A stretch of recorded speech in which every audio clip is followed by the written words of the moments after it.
There is a certain majesty about the Kalahari. Perhaps it's the vastness, the dance of the light on the rippling sand.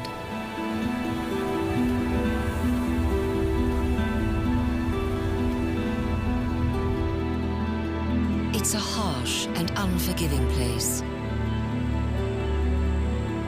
But there is beauty in its severity. Rooted for 200 years, a camel thorn acacia provides a green oasis in an arid landscape.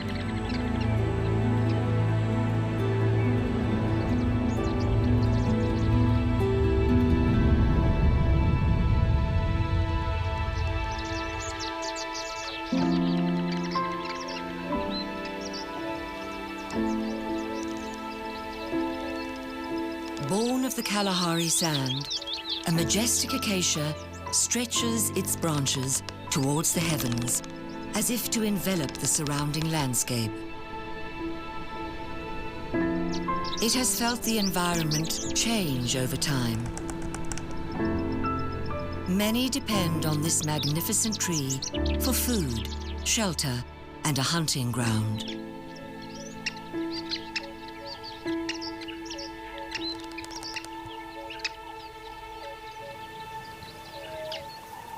In winter, the Kalahari is a desolate place. The freezing temperatures and the lack of water drive migratory birds and animals to greener pastures. Those who remain obtain water from plants.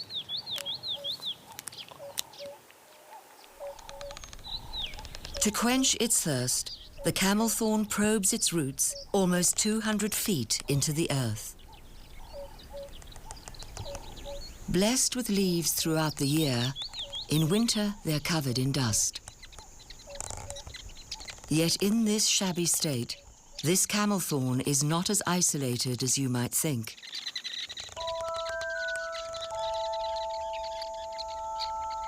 A home is within its embrace.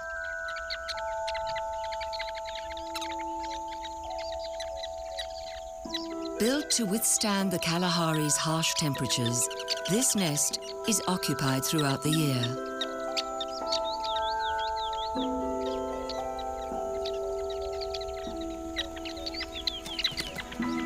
As their name suggests, sociable weavers are seldom quiet,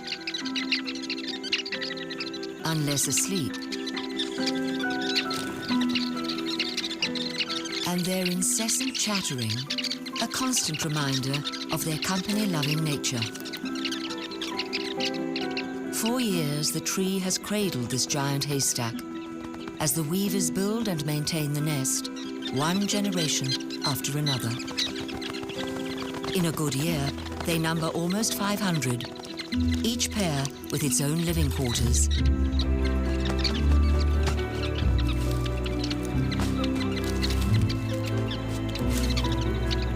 But in the dead of winter, with nighttime temperatures dropping to 5 degrees Fahrenheit, up to 5 weavers cram into those chambers.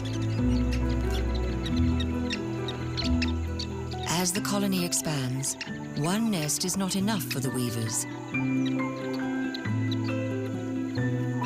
And they are already working on a second home.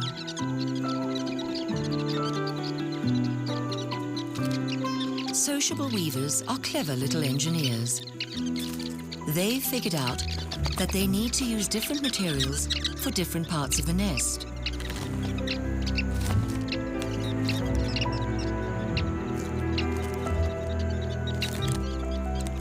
But ambition has got the better of them. Gravity claims an entire wing of the one-ton haystack, crushing the small weavers.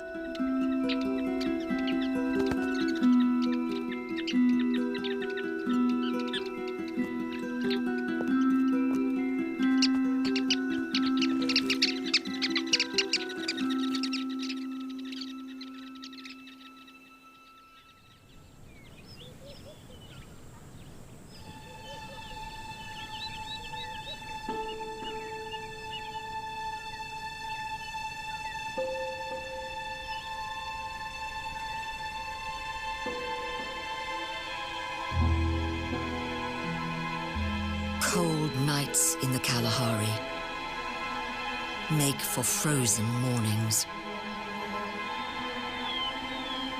The air crisp, filled with anticipation. Everything seems to be waiting for the sun.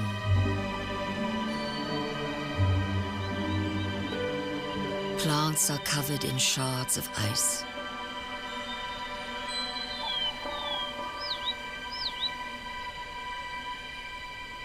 The camel thorn is more resistant to frost than other Kalahari flora. The proteins in its leaves keep it frost-free. The warmth of the sun compels the world to thaw.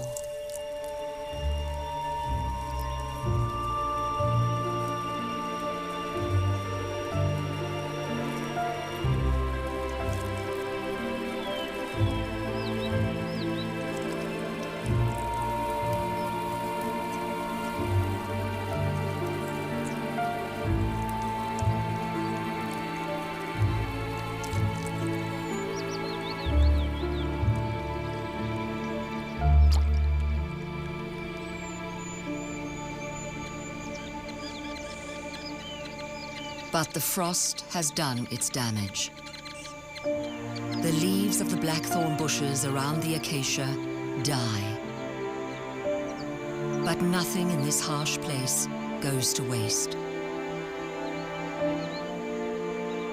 The dead leaves fall and return valuable nutrients back to the soil. Winter keeps a firm grip on the Kalahari. It is the start of the dry season, and the heavy summer rains are still months away.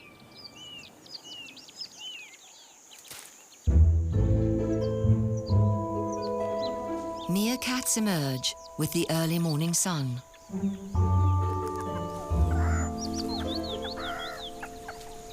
The last meerkat to enter the burrow the previous night is the first to appear this morning.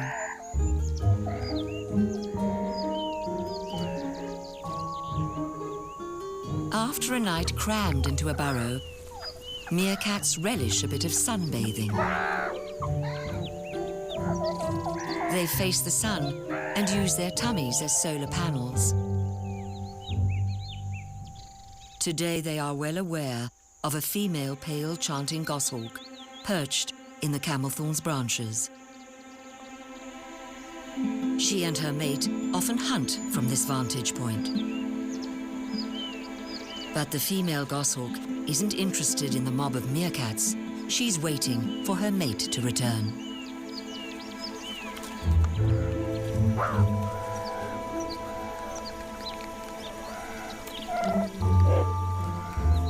When one starts grooming, the others can't resist returning the favor. They eat the ticks and fleas they find on one another.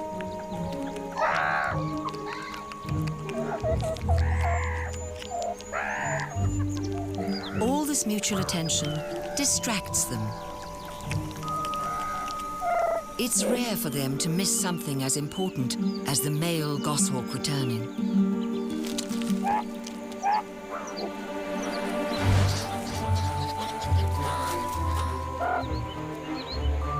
But where did he go? There's a stranger in the mix. A tawny eagle.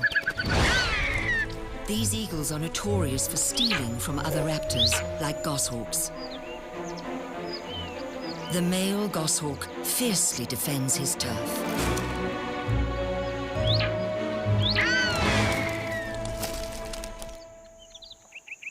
Winter is drawing to a close. Each day warmer than the last. The land is completely parched. Every last leaf is scorched to a cinder.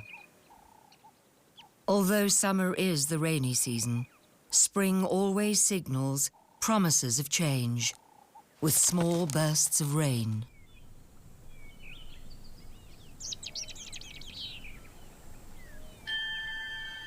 The camel thorn responds to those promises. Buds suddenly emerge. As they open, they reveal bright yellow spheres, the camel thorn's flowers.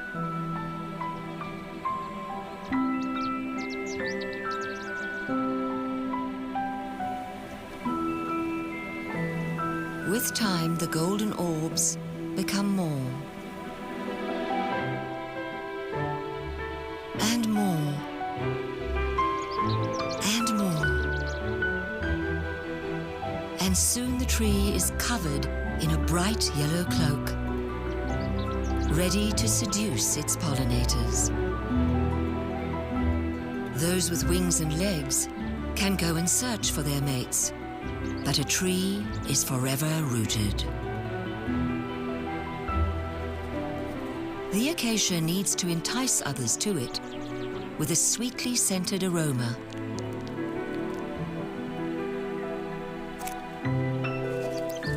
The flowers belong to the insects, as beetles, flies, ants, and wasps all eat their pollen. In return, they distribute the pollen between the blossoms, thus pollinating them.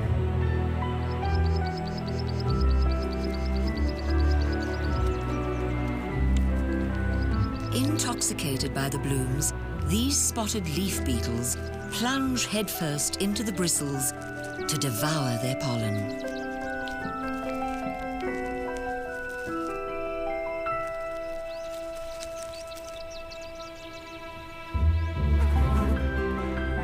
Vespid wasps also swarm to the flowers, but for a different reason. These parasitoid wasps lay their eggs inside larvae of other insects, hidden in the flowers.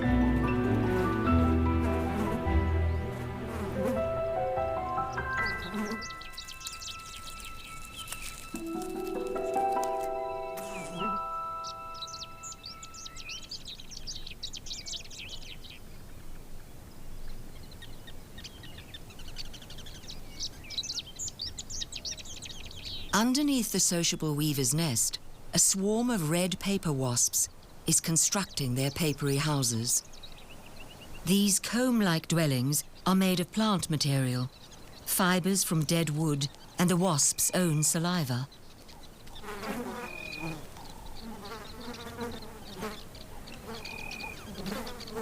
The weavers welcome their presence. The wasps act as guardians to the colony, driving away the weaver's predators.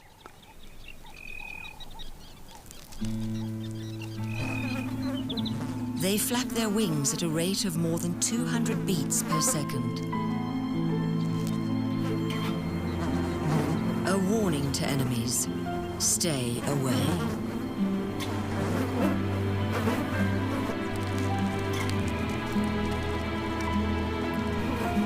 In return, they get a good base to secure their nests, as well as a source of food when flies are attracted to the weaver's droppings.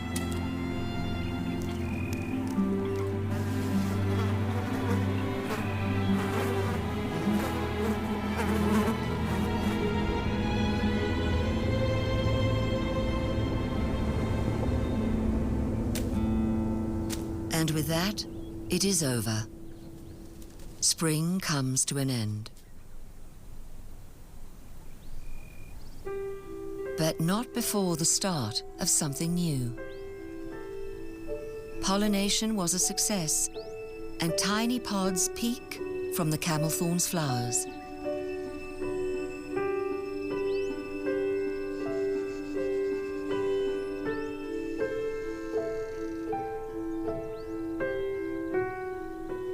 Where flowers bloom, so does the future. These newborn seed pods hold tomorrow's generation.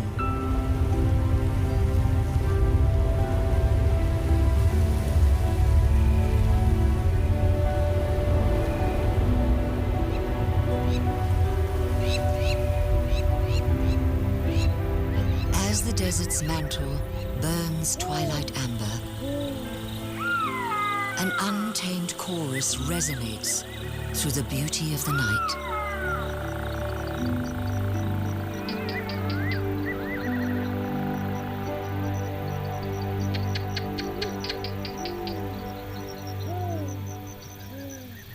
There isn't anyone more outspoken than the African barking gecko. Its call can be heard several hundred feet away.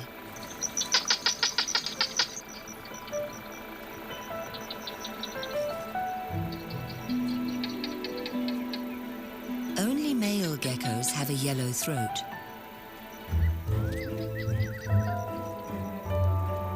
To daunt their territorial rivals, they use the entrance of their burrows as a resonating chamber,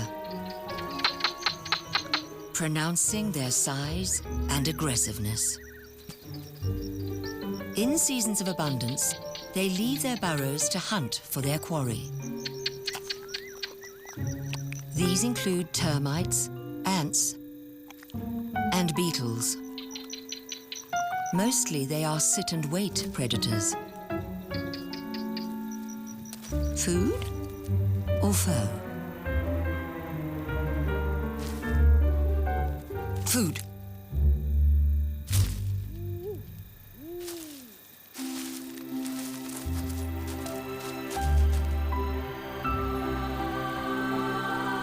Each night, the Kalahari drowns in the splendor of the great beyond.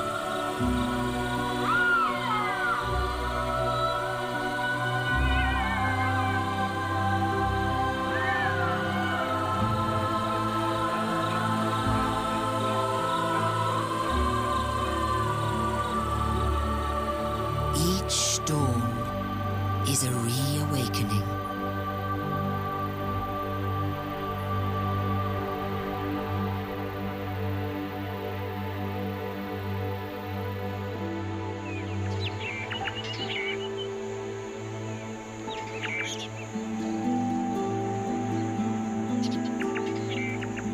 Summer's first rays foreshadow how extreme the season is going to be. Spring's promises of rain never came. The desert gently withers at the sun's swelter.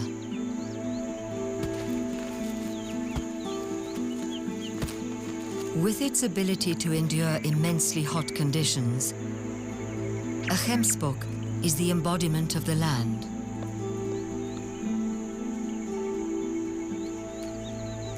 A slow metabolism allows the gemsbok to survive much of the year without drinking water. Gemsbok are able to raise their body temperature to an astounding 113 degrees Fahrenheit. By doing so, they minimize water loss because they sweat less. They avert overheating by cooling their blood to the brain through a network of blood vessels in their nose. Thorn-dwelling ants emerge with the change of the season. 3 ant species use the tree's hollow thorns as breeding chambers, with cocktail ants being the most abundant. Red acacia ants only leave their nest to start a new colony on a different branch. And when a browser damages one of the spines, black Cautolicus ants move their larvae to another thorn.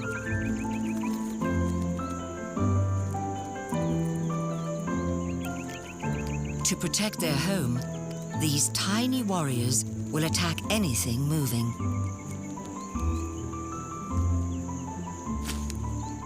As a reward for their chivalry, the tree provides them with sweet drops of nectar found between its leaves. Individual ants are so small, about 20 of them live in a single thorn. Like little ant cottages on a branch, a colony is spread out amongst multiple thorns.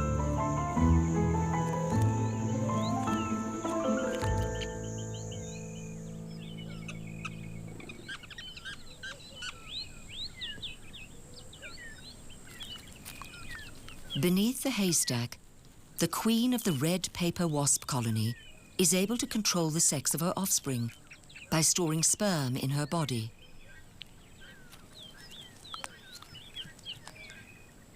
If she fertilizes her eggs, she produces female wasps. Unfertilized eggs produce male wasps. Members of the colony meticulously clean and maintain her eggs until they transform into larvae.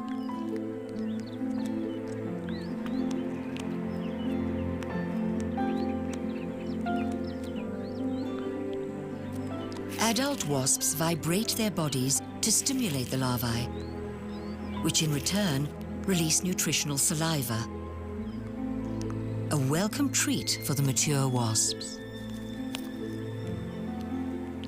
When big enough, the larvae encase themselves inside cocoons of silk to develop into adult wasps.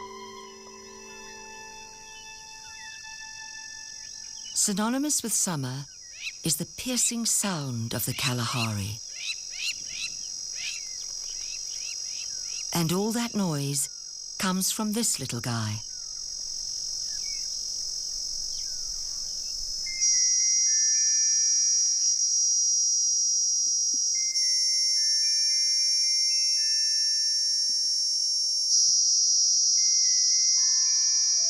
A single cicada's call can be heard from as far as 1 mile away.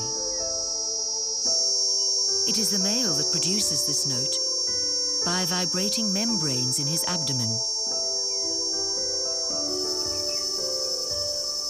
The primary reason for this racket is to attract a mate.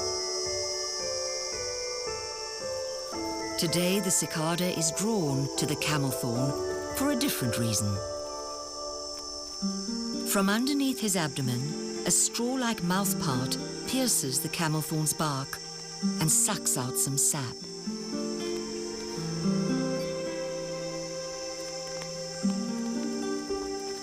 With an army of ants on a warpath, harvesting sap proves to be a challenge.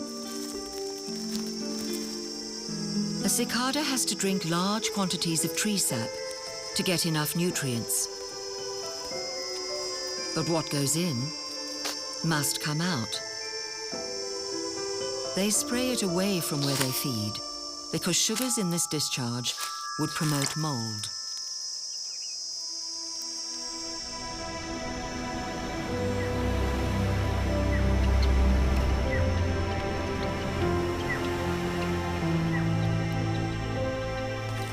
For the weavers, mid-morning is the time to get clean on the camel thorn's branches. It's an endless production of preening, scratching, and fluffing out feathers.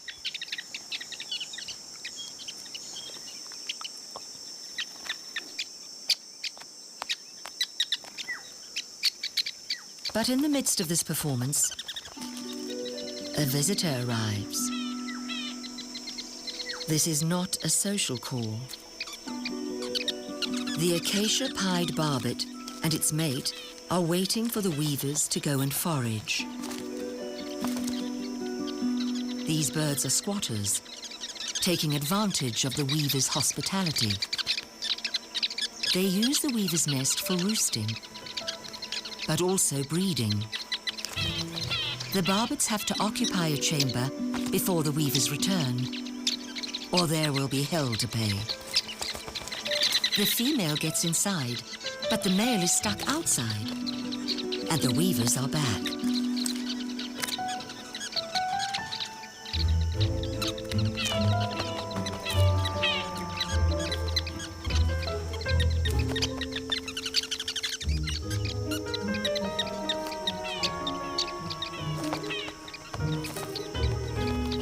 Because of their short wingspan, barbets aren't the greatest flyers. And the male tires quickly. The weavers make it look so easy.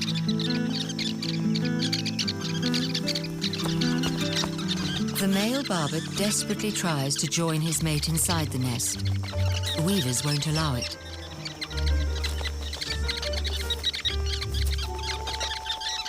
uninvited guests, barbets are rather aggressive, and squabbles like this one are not uncommon.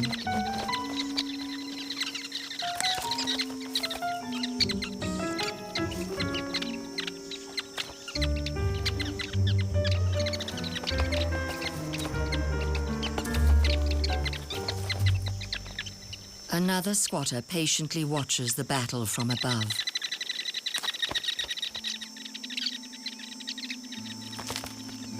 The pygmy falcon is the smallest raptor in Africa, as small as a pigeon.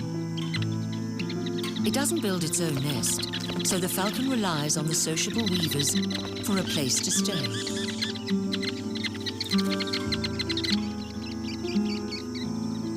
Whitewashed walls at the nest entrance reveal which chamber belongs to the falcon. For the most part, these tiny hunters have a peaceful coexistence with the weavers, but they do occasionally prey on their hosts' chicks. A favorite snack of this stealthy predator is the Kalahari tree skink. No coincidence that this reptile likes to reside within the camelthorn's trunk.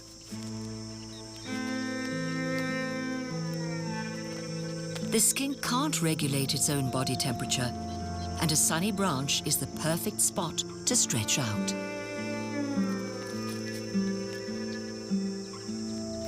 Lazy lizards are an easy target.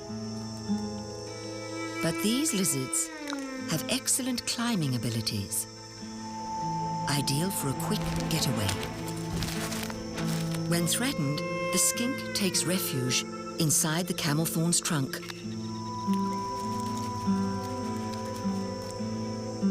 Outwitted, the falcon needs to go in search for food elsewhere.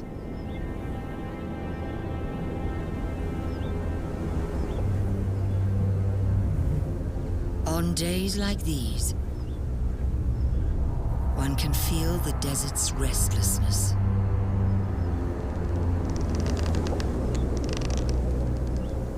That impatience for the dark sky to release its much-needed offering.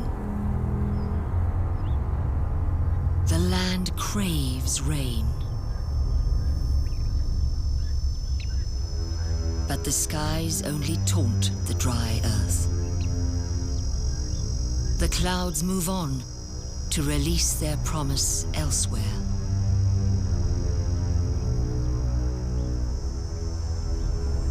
Leaving the Kalahari in an unyielding swelter.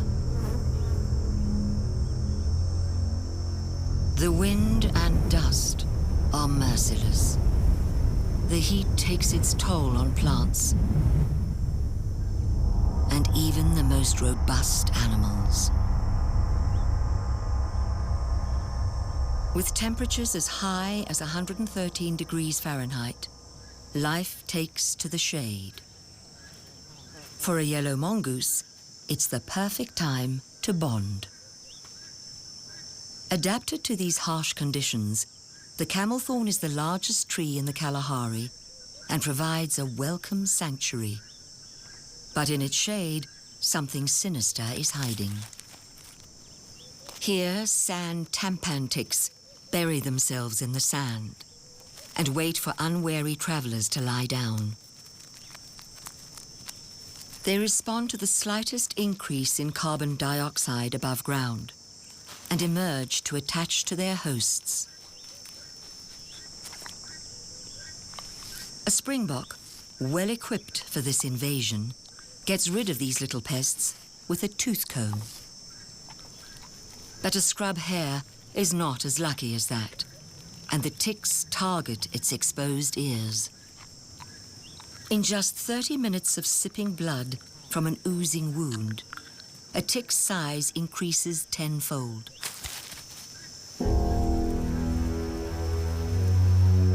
The scorching sun draws one of the Kalahari's more formidable specimens from its slumber.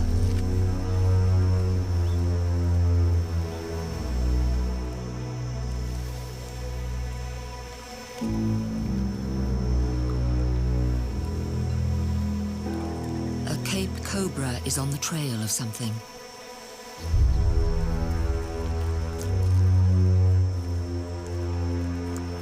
Tasting the air, the snake uses its forked tongue to determine the source of this delightful aroma.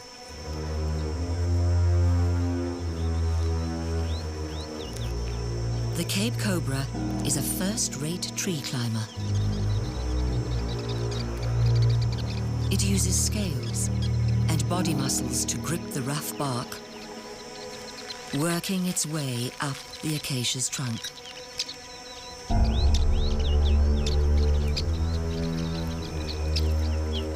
The snake is determined to get to the weaver's chicks and explores their nest from above, looking for a way in. The weavers design their nest with entrances facing downward to make it difficult for predators to reach. By hanging from an adjacent branch, the snake outwits them. It works its way from one chamber to another. The adult weavers can only look on helplessly as the serpent devours their young. In his eagerness for food, the snake evicts 2 defenseless chicks from their shelter.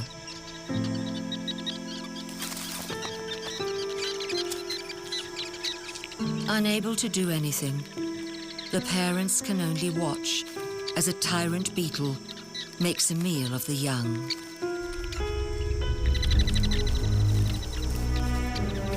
A single cobra can plunder up to 70% of the weaver's chicks and eggs in one season.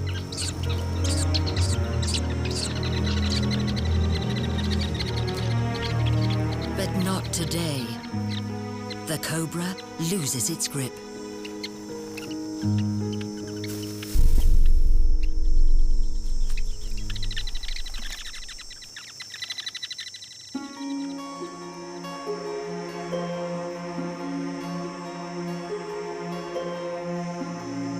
Summer's first drops of rain are so slight, they evaporate almost as soon as they touch the earth. As the sun bids farewell to yet another day, Kalahari sky roars into the gloom.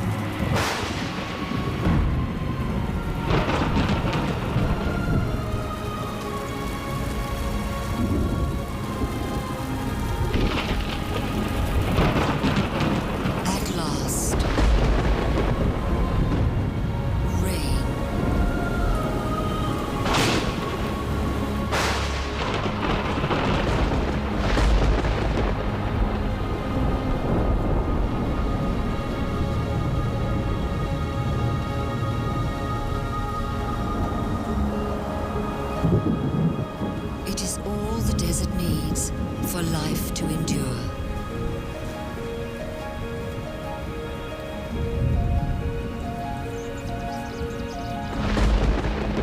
This is the beginning of the summer rains. A fresh start.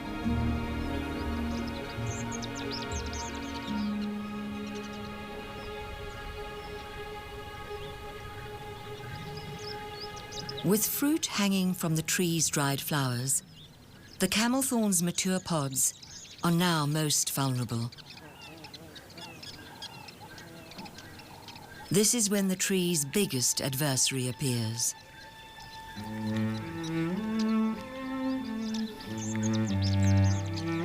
Bruchid beetles begin to emerge from their cocoons. It's not an easy task for such a tiny insect.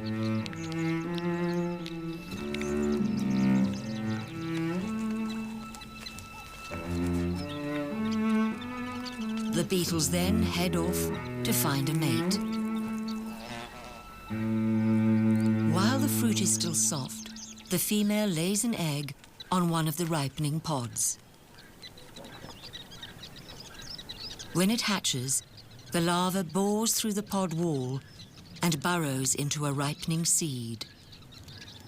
Here it will remain, feeding on the camelthorn seed until it is ready to emerge.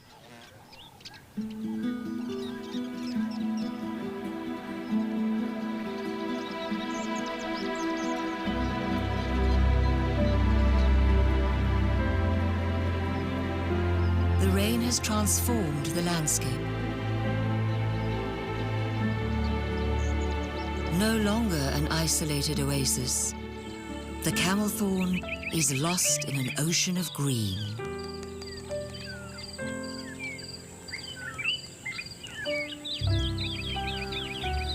Beneath its branches, a blanket of devil thorns face the sun. The land is covered with a sea of yellow, teeming with legions of living things.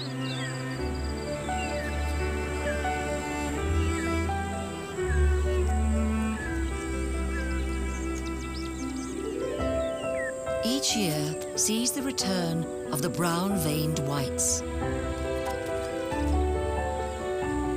These butterflies migrate 1,800 miles across southern Africa, over the Indian Ocean, to the island of Madagascar.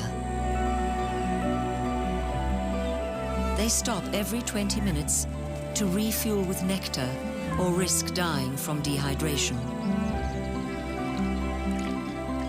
The butterflies puddle in the mud for salt, which helps with reproduction.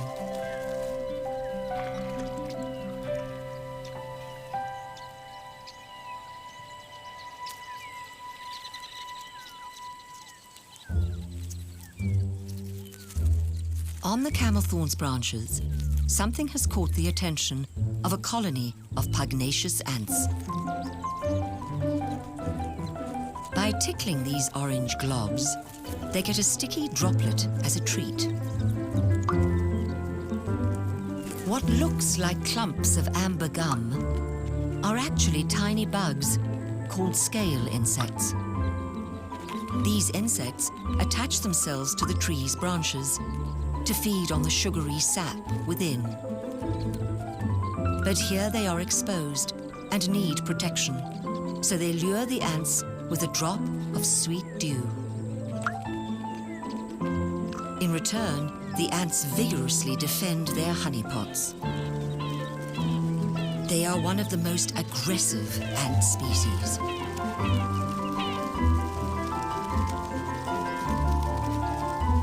Their colony nests in the ground underneath the camelthorn.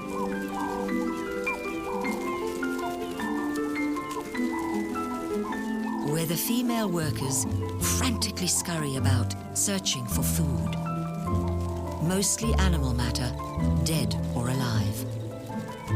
In this case, a burrowing spider's web.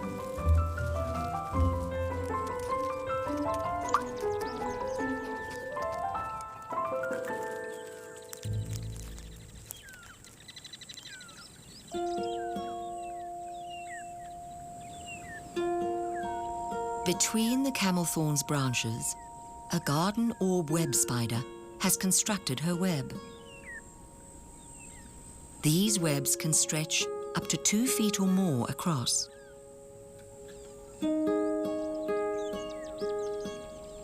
This elegant huntress can't see very well, so relies on vibrations and tension on her web to locate her prey.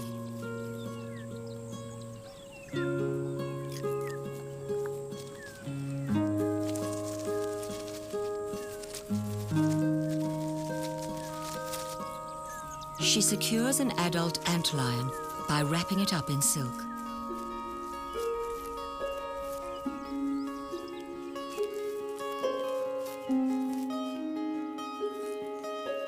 She's having a good day and wraps several hostages in little bundles, saving them for later.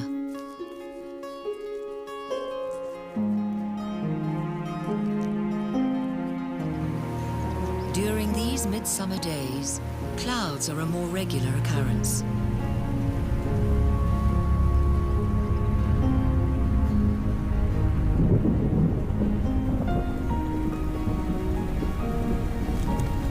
The camelthorn drinks in the deluge of the day.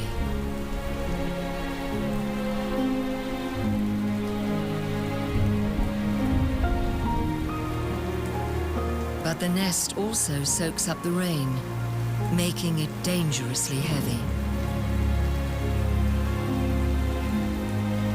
Another section slips from the camel thorn's grasp.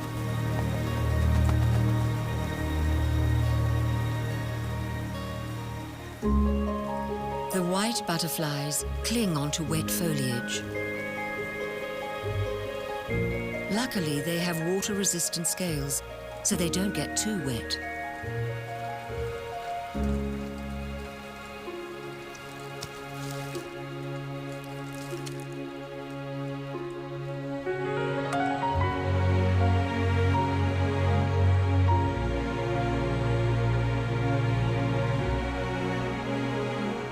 With water and food in such abundance, the wet season is the perfect time for the children of the Kalahari to be born.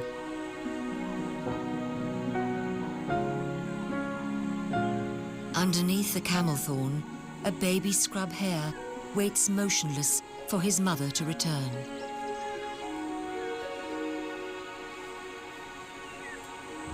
She needs to forage, or she won't be able to produce enough milk for the suckling. His survival depends on it. She's not alone. From the acacia's branches, one of the hare's biggest foes is watching her. But she's not worried.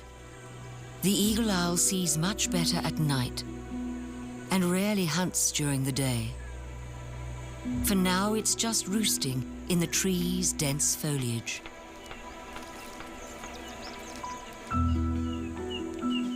In breeding season, the sociable weavers have their work cut out for them, bringing hundreds of insects back to the nest for their hungry chicks.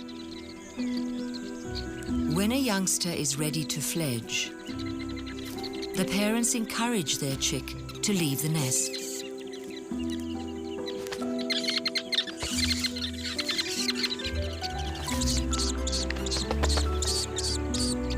When it does, it will stay dependent on its parents for a few more weeks, endlessly screeching for a handout.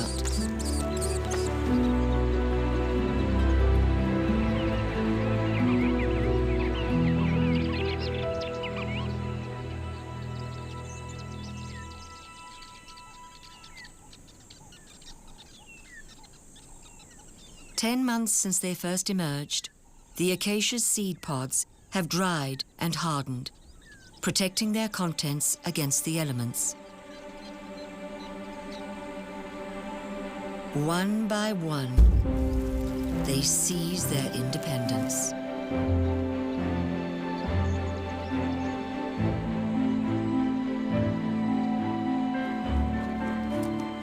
These fallen pods are irresistible. They're a great source of food, much more nutritional than plain old grass. The ground squirrels don't only eat the husk, they also eat the seeds, destroying them, preventing any chance for the next generation to take root. The squirrels aren't the only ones who violate the camel thorn's pods. Inside the dried fruit, a bruchid larva forged itself a small chamber within one of the seeds. The larva feeds on the inner layers of the seed, terminating the future of the tree's saplings. It then eats its way out of the pod and falls to the ground.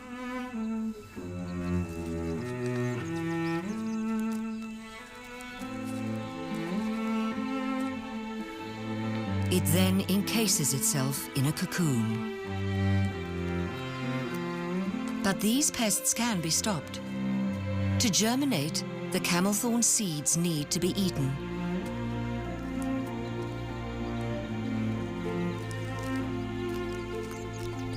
The grey duiker eats the pods, larvae, seeds, and all. The seeds pass through the antelope's stomach unharmed. But the digestive fluids kill the bruchid larvae.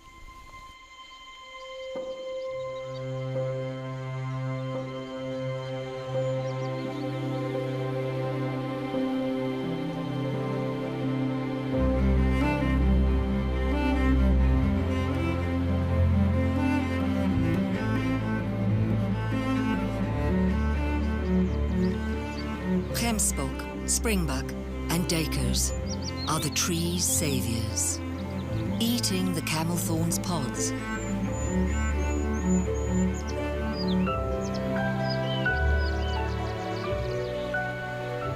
They scatter the seeds across the Kalahari.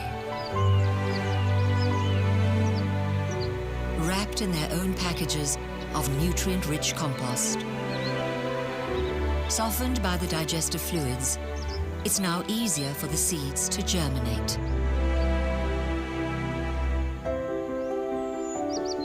And this is the end result, a young camel thorn. A new beginning. With luck, the camel thorn saplings will also be rooted here for centuries. This magnificent tree plays an essential role in an unforgiving landscape. Many depend on it for food, for shelter, and as a hunting ground. It is a relationship as old as the Kalahari itself.